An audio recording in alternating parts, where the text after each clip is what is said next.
तेज प्रभु ನ್ಯೂಸ್ಗೆ ಸ್ವಾಗತ. ಶ್ರೀ ನಾಗದೇವತಾ ದೇವಸ್ಥಾನ ನಿಡ್ಸೋಸಿ ರಸ್ತೆ, 3ನೇ ಅಡ್ಡ ರಸ್ತೆ, ಆದರ್ಶ ನಗರ್, ಸಂಕೇಶ್ವರ್. ಇಲ್ಲಿ ಪ್ರತಿ ವರ್ಷದಂತೆ ಈ ವರ್ಷವೂ ಕೂಡ ನಾಗರ ಪಂಚಮಿಯ ನಿಮಿತ್ತವಾಗಿ ನಾಗದೇವತಾ ದೇವಸ್ಥಾನದಲ್ಲಿ ರವಿವಾರ ದಿನಾಂಕ 16 ಆಗಸ್ಟ್ 2026ರಂದು ಮುಂಜಾನೆ ನಾಗಪ್ಪನಿಗೆ ಹಾಲು ಇರುವ ಕಾರ್ಯಕ್ರಮ, ಮಹಾಪೂಜೆ, ಮಹಾಮಂಗಳಾರತಿ ನಡೆಯಿತು. ನಂತರ ಸೋಮವಾರ 17 ಆಗಸ್ಟ್ 2026ರಂದು ನಾಗರ ಪಂಚಮಿ ಹಬ್ಬ ಆಚರಣೆ, ಅದೇ ರೀತಿ ನಾಗಪೂಜೆಯನ್ನು ಕೈಗೊಳ್ಳಲಾಗಿತ್ತು. ಇದೇ ರೀತಿ ಈ ಒಂದು ಪುಣ್ಯ ಕಾರ್ಯಕ್ರಮಕ್ಕೆ ದಿವ್ಯ ಸಾನ್ನಿಧ್ಯವನ್ನು ಶ್ರೀ ಸಚ್ಚಿದಾನಂದ ಅಭಿನವ ವಿದ್ಯಾ ನರಸಿಂಹ ಭಾರತಿ ಮಹಾಸ್ವಾಮಿಗಳು, ಶ್ರೀ ಶಂಕರಾಚಾರ್ಯ ಮಠ ಕರವೀರ್ ಸಂಕೇಶ್ವರ್ ಇವರು ಆಗಮಿಸಿದ್ದರು. ಸಂಜೆ 7 ಗಂಟೆಗೆ ನಾಗದೇವತೆಯ ಕುರಿತು ಸಾನ್ನಿಧ್ಯವನ್ನು ಶ್ರೀಮನ್ ನಿರಂಜನ ಪ್ರಣುಸ್ವರೂಪಿ ಶ್ರೀ ಗುರುಸಿದ್ದೇಶ್ವರ ಮಹಾಸ್ವಾಮಿಗಳು ಕಾರಿಮಠ ಹತ್ತರ್ಗಿ ಶ್ರೀಗಳಿಂದ ಪ್ರವಚನ ಕಾರ್ಯಕ್ರಮ ನಡೆಯಿತು. ಈ ಒಂದು ಶ್ರೀ ನಾಗದೇವತಾ ದೇವಸ್ಥಾನದ ಎಲ್ಲ ಭಕ್ತಾದಿಗಳು ಕೂಡಿಕೊಂಡು ಪ್ರತಿ ವರ್ಷದಂತೆ ಈ ಹಬ್ಬವನ್ನು ವಿಜೃಂಭಣೆಯಿಂದ ಆಚರಣೆ ಮಾಡುತ್ತಾ ಬಂದಿದ್ದಾರೆ. ಎಲ್ಲರಿಗೆ ಮಹಾಪ್ರಸಾದವನ್ನು ಇಲ್ಲಿ ಆಯೋಜನೆ ಮಾಡಲಾಗಿತ್ತು. ಶ್ರೀ ನಾಗದೇವತಾ ದೇವಸ್ಥಾನದ ಈ ಜಾತ್ರೆ ನಿಮಿತ್ತವಾಗಿ ಅನೇಕ ಭಕ್ತಾದಿಗಳು ಆಗಮಿಸಿದ್ದರು. गुरु साक्षात परब्रह्म तस्मै श्री गुरवे नमः. जे जे दिसती भूत ते मानिजे भगवंत, असं आपलं संत वचन आहे. या भूतलावर जे जे कोणी म्हणून दिसतील प्राणी, जीव, मनुष्य, त्या सगळ्यांना भगवंत स्वरूप मानावं आणि त्यांचं आदर सत्काराने पूजन करावं. ही आपली संस्कृती आहे. आपली संस्कृती केवळ मूर्तीतली देवता पाहत नाही, या चराचर सृष्टीत जे जे सजीव म्हणून आहेत, ज्यांना ज्यांना जीव आहे, त्या सगळ्यांमध्ये भगवंत पाहते, भगवंतून पूजन करते. म्हणूनच आम्ही झाडांची पूजा करतो, प्राण्यांची पूजा करतो, पशूंची पूजा करतो. कारण हेच आहे की आम्ही सर्व भूती, सर्व चराचरात आम्ही भगवंताला पाहिला आहे. त्यामुळे सर्पपूजा ही आमच्याकडे अति प्राचीन काळापासून आहे, आतापासून नाही. तर 2 कारण आहे. एक तर शेतकऱ्यांचा मित्र आणि आमच्या पूर्वजांचं रक्षण करणारं रक्षणकर्ता, या दोन्ही कारणांनी सर्पपूजा केली जाते. नागपंचमीला विशेष दिवस, श्रावण महिन्यातल्या पंचमीला आषाढात रोवलेल्या बीजांना उंदरांनी खाऊ नये, अन्य कोणत्या प्राण्याने हात लावू नये, म्हणून शेतामध्ये वावरणारा सर्प हा शेतकरी मित्र होता आणि सर्वसामान्य माणसांचा मित्र होता. सर्पाचं एक वैशिष्ट्य आहे, ते आपणहून कोणावरही चाल करून येत नाही, का ते घरात आलं चावलं असं कधी होत नाही. जोपर्यंत त्याला भीती वाटत नाही तोपर्यंत तो हल्ला करत नाही, हे त्याचं तत्व आहे. पण नेमकं साप दिसला की त्याला मारायची उर्मी आम्हाला सगळ्यांना येते आणि स्वाभाविक आहे, भीतीपोटी आम्ही त्याला मारतो. पण आता बरीचशी जागृती होत चाललेली आहे, धार्मिक दृष्ट्या, सामाजिक दृष्ट्या, पर्यावरण दृष्ट्या. त्या सापाला न मारता आम्ही सर्पमित्रांना बोलून त्यांना पकडून जंगलात पुन्हा सोडून देतो. कारण हे नैसर्गिक चक्र जे आहे, जीवस्य कारणम, जे प्रत्येक जीव प्रत्येक जीवावर अवलंबून आहे. त्यामुळे सर्प सुद्धा मध्ये येतो. या सृष्टीतला एक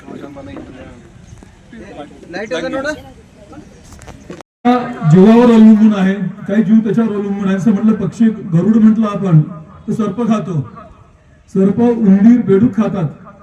एकमेकांच्या चक्र हे चालू राहते. असं चक्र पर्यावरणाचं संतुलित राहावं.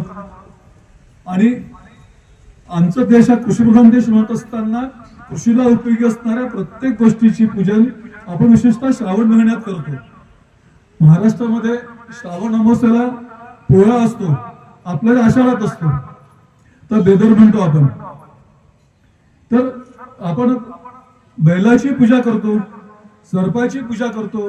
आणि येणारा जो गणपती आहे तो सुद्धा मुळात शेतकऱ्यांच्या शेताची, जे सीमेची रक्षण करावं, मोठा गणपती तयार केला गेलेला आहे. त्याला विनायक म्हणतात. हळू तो उत्सव 10 दिवसापर्यंत तो भाग निराळा आणि निसर्गाचं चित्र म्हणून पोटावर सर्पबंधन त्यांनी बांधलेलं आहे. कारण तेच आहे की एकमेकांना पूरक आम्ही असावं, एकमेकांना धरत आपण चालावं, हा त्यामागचा उद्देश आहे. गेल्या 27 वर्षापासून आपण इथे मंदिरात सर्पपूजा करतो आहे. अपेक्षा हीच आहे आणि आशीर्वाद पण हाच आहे. जसं पहिल्यांदा म्हटलं, जे जे दिसती भूत ते ते मानीचे भगवंत. जे सर्प जर घरात आला त्याला मारावं की त्याला सोडावं, हा सारासार विवेक यासाठी जागृत व्हावा.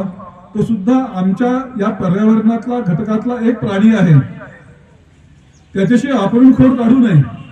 ही गोष्ट खरी एक भीती वाटते आम्हाला म्हणून आम्ही त्याला मारतो, पण मारल्याने काही दोष उत्पन्न होतात किंवा त्या दोषाचा परिहार तरी आपण ताबडतोब करावा. मी तर शक्यतो पकडून सोडून देणे सगळ्यात चांगलं आहे. तर हाच एक आशीर्वाद आहे की संपूर्ण सृष्टीत दिसणाऱ्या प्रत्येक सजीवामध्ये आम्ही ईश्वराला पाहावं, ईश्वराचं पूजन करावं आणि आमचा विकास आम्ही साधून घ्यावा. हा आपल्या मठाच्या देवतांच्या वतीने, आचार्यांच्या वतीने आशीर्वाद देत मी थांबतो.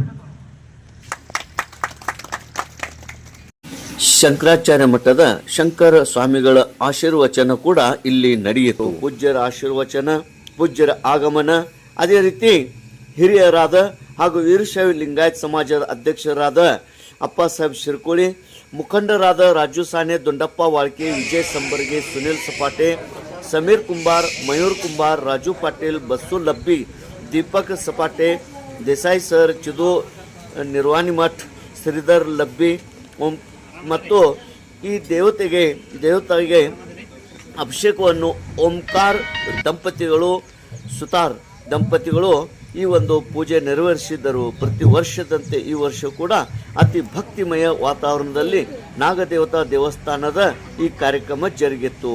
Adarsh Nagar, Venkatesh Nagar, Nidasosi road, royal colony, Shivabasavan Nagar ಹಾಗೂ ಸುತ್ತಮುತ್ತಲಿನ ಅನೇಕ ಭಕ್ತಾದಿಗಳು ಆಗಮಿಸಿ ಈ ಒಂದು ಕಾರ್ಯಕ್ರಮದಲ್ಲಿ ಭಕ್ತಿಯಿಂದ ಪಾಲ್ಗೊಂಡಿದ್ದರು. ತೇಜ್ ಪ್ರಭು ನ್ಯೂಸ್, ಸಂಕೇಶ್ವರ್.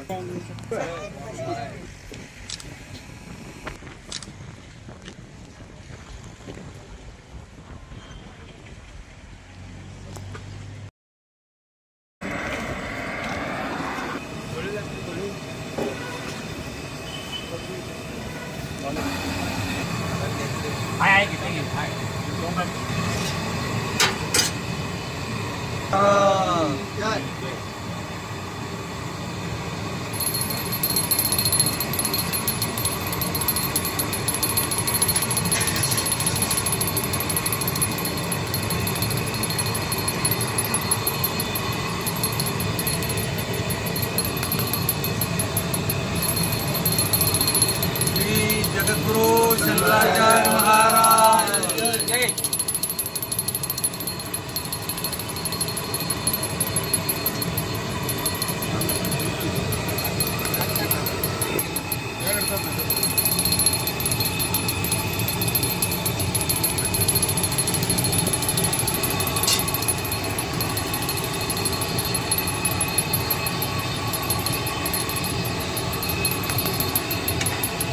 जगद्गुरु शंकराचार्य महाराज जय.